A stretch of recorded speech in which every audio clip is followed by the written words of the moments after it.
The sad truth behind Bruce Lee's tragic death. Bruce Lee could flow like water and spin nunchucks like no one else. Thanks to his mind-blowing kicks and lightning-fast speed, the man became a star in the span of just a few years. But an unfortunate twist of fate, Bruce Lee never lived to see his big moment. Here's the truth behind Bruce Lee's tragic death. Bruce and Brandon Lee, father and son linked by legend. Each was a rising star in the action-packed world of martial arts films. Some say Bruce and Brandon are also bound for eternity by an ancient Chinese myth. A few have called it a lethal family curse. Supposedly the first victim was Bruce Lee's older brother who died as an infant.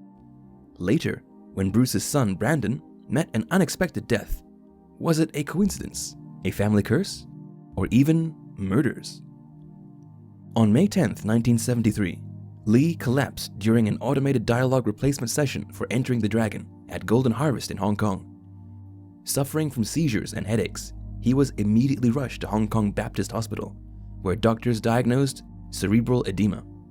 They were able to reduce the swelling through the administration of mannitol. The headache and cerebral edema that occurred in his first collapse were later repeated on the day of his death. On July 20, 1973, Lee was in Hong Kong to have dinner with actor George Lazenby, with whom he intended to make a film. According to Lee's wife, Linda, Lee met producer Raymond Chow at 2 p.m. at home to discuss the making of the film Game of Death. They worked until 4 p.m. and then drove together to the home of Lee's colleague, Betty Ting Pei, a Taiwanese actress thought to be Lee's mistress.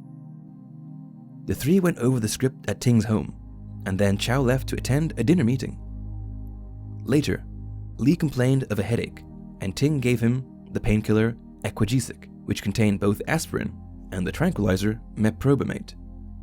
Around 7:30, he went to lie down for a nap. When Lee did not come for dinner, Chow came to the apartment, but he was unable to wake Lee up. A doctor was summoned and spent 10 minutes attempting to revive Lee before sending him by ambulance to Queen Elizabeth Hospital. Lee was declared dead on arrival, at age 32. There was no visible external injury.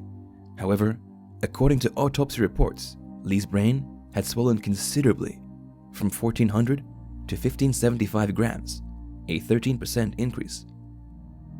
The autopsy found Equagesic in his system. Lee died from an allergic reaction to the tranquilizer Meprobamate, the main ingredient in Equagesic. Many blamed Betty Ting Pei in Lee's death, claiming she had poisoned him. It was believed that she was working for a secret society that wanted Bruce Lee dead. Among other things, these ancient Chinese beliefs that a home should be built in perfect harmony with its environment. Bruce Lee's house in Hong Kong was said to be spiritually misaligned, a virtual guarantee of ruinous bad luck. Apparently, the previous owner of the house had consulted a feng shui expert who placed a small mirror on the house to deflect all the evil spirits. It remained there until July 19, 1973, when it was ripped away during a typhoon. Bruce Lee died the next day. Was it a coincidence, or really a family curse? Bruce's son Brandon was just 8 years old, and already he was following in his father's footsteps. He said in one of his interviews that he started training with his dad, really as soon as he could walk.